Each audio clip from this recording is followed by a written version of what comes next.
ऐसा बाप नहीं चाहिए। एक बड़े शहर में रतनलाल अपनी बेटी संध्या और छोटे बेटे कुणाल के साथ रहता है। रतनलाल बहुत गरीब है और शराबी किस्म का आदमी है। वो रिक्शा चलाकर अपना जीवन यापन कर रहा है।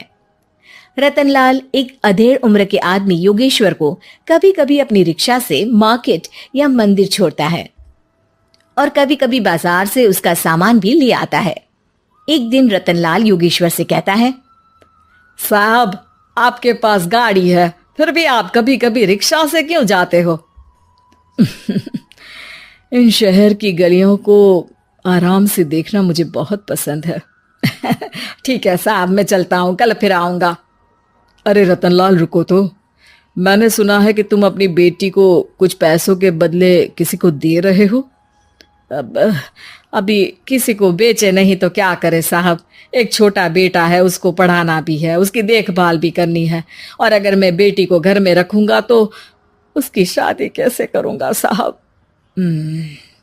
तुमको कितने पैसे मिल रहे हैं? अब 50,000 साहब। देखो, मैं तुमको पूरे 20 लाख रुपए देता हूँ। तुम अपनी बेटी संध्या को मुझे दे दो। हैं? 20 लाख? धन्यवाद साहब, धन्यवाद। मैं कल ही उसे आपके पास छोड़ जाऊंगा साहब। अगले दिन रतनलाल संध्या को हमेशा के लिए योगेश्वर के यहाँ छोड़ आता है और बदले में 20 लाख रुपए लेकर घर आ जाता है।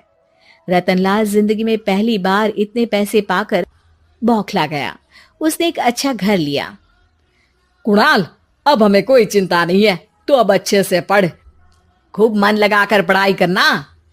पापा, मुझे पढ़ाई करना अच्छा नहीं लगता। अरे तूने अगर ज्यादा बकवास की ना तो बहुत मारूंगा। कल से तू अच्छे स्कूल में जाएगा तो जाएगा, हाँ बस। कुणाल का एडमिशन एक अच्छे स्कूल में हो जाता है, लेकिन आए दिन स्कूल से शिकायत आती ही रहती है। 10 साल बाद एक दिन प्रिंसिपल मैडम रतनलाल को स्कूल में बुलाती है। रतनलाल, आपका बेटा कुणाल बहुत आवारा हो गया है और ये बिल्कुल भी पढ़ाई नहीं करता है, बल्कि उसका दिमाग गलत कामों में जा रहा है। अब मैं उससे बात करूंगा मैडम।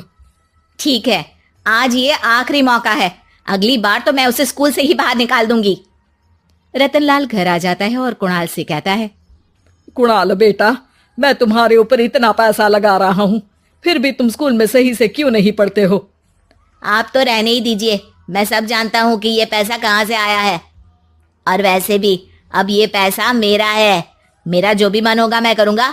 आज के बाद मैं कभी स्कूल नहीं जाने वाला। रतनलाल को अपनी बेटी की याद आती है और वो रोने लगता है।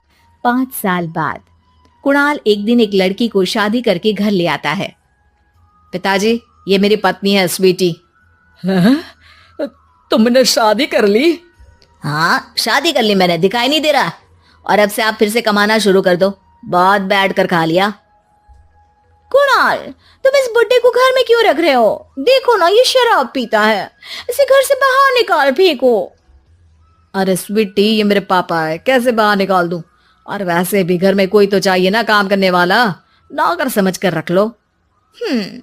इस बुड्ढी को तो घर से बाहर निकाल कर ही रहूंगी मैं कब तक इसके लिए खाना बनाऊंगी? स्वीटी एक दिन घर के बाहर पार्क में अपनी दोस्तों के साथ बैठी होती है। तभी वो रतनलाल को बुलाती है। पिताजी, मेरे कमरे में मैं अपना फोन छोड़ आई हूँ, जरा ला कर तो देना। हाँ जरूर, अभी लेकर आता हूँ। रतनलाल फोन लेकर आ जाता है। कुछ समय बाद स्वीटी के फ्रेंड्स भी चले जाते हैं। स्वीटी अंदर आकर शोर मचाती है। चोर चोर! कहाँ है चोर? मुझे तो यहाँ कुछ नहीं दिख रहा। अरे ये अलमारी खुली पड़ी है, जरूर किसी चोर ने ही खोली होगी। अरे कौन आया था यहाँ? यहाँ तो पिताजी आए थे बस। अरे बहू, मैं चोर नहीं हूँ। मुझे तो आप पर अब बिल्कुल भी विश्वास नहीं है पिताजी, क्योंकि जब आप पैसे के लिए दीदी को बेच सकते हो तो आप चोरी भी तो कर ही सकते हो। अरे लेकिन वो सब तो मैंने तेरे भले के लिए किया था ना। मैं तो कहती हूँ कि हमें इनकी कमरे की तलाशी लेनी चाहिए। तुम बिल्कुल सही कह रही हो, चलो। स्वीटी और कुणाल दोनों रतनलाल के कमरे की तलाशी लेते हैं और उन्हें वहां स्वीटी की ज्वेलरी और पैसे मिल जाते हैं। मैं तो पहले ही जानता था कि चोर आप ही हो। निकल जाओ मेरे घर से और दोबारा अपनी शक्ल मत दिखाना। रतनलाल आंखों में आंसू लिए घर से निकल जाता है।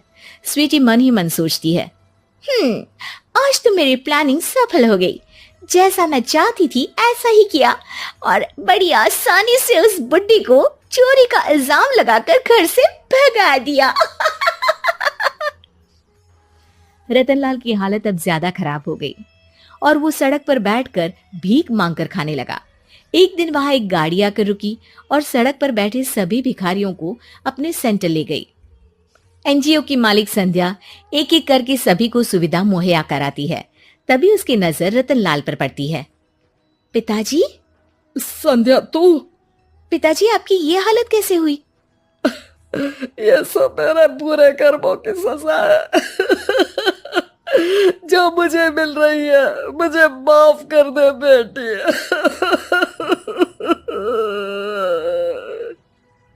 पिताजी, मैं आप पर बिल्कुल भी गुस्सा नहीं हूँ, क्योंकि आपने मुझे यहाँ भेजकर अच्छा ही किया। मेरी जिंदगी बदल गई। लेकिन ये सब हुआ कैसे बेटा? आप ये नए कपड़े पहनो, तब तक मैं योगेश्वर अंकल को बुला कर लाती हूँ। योगेश्वर अंकल? हाँ अंकल। योगेश्वर जी ने तुझसे शादी नहीं की थी? नहीं तो पापा, उन्होंने तो मुझे पढ़ा लिखा कर इस काबिल बनाया है कि मैं आज सबकी सेवा कर पा रही हूँ। रतनलाल पश्चाताप करके रोता रहता है। तभी योगेश्वर भी वहां आ जाता है। रतनलाल जी, आपकी ये हालत कैसे हुई? इतने सारे पैसों के बावजूद भी? क्योंकि मैंने बेटे और बेटी में भेदभाव किया था। लेकिन आपने ये कैसे किया? मुझे ये जानना है, बताइए।